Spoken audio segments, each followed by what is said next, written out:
If you want to make your own apple cider vinegar, let me show you just how easy it is to make at home. For this recipe, you only need 3 different things: apples, sugar, and water. So I'm going to start just by filling up this jar with those apple scraps.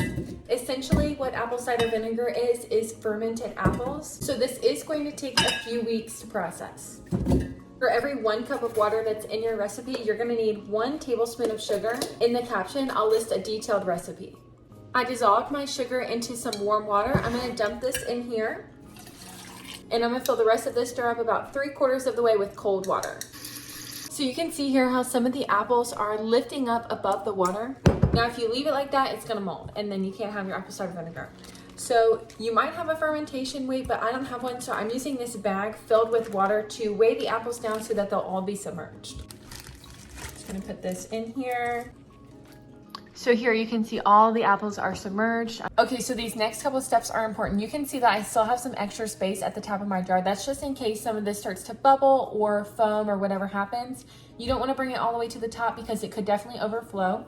Next, we need something breathable for the top. So you don't want to completely secure a lid on top of this because then the gases and whatnot would get trapped in there and then you might have like a little explosion, who knows? So I have my breathable cloth over top, just a regular old hair tie, and I'm going to secure this over the top. Let this sit on a shelf for about 2 to 4 weeks. Every now and then just give it a good stir, making sure to put that weight back at the top. After 2 to 4 weeks, take all the apples and strain them off. What you'll be left with is almost done vinegar.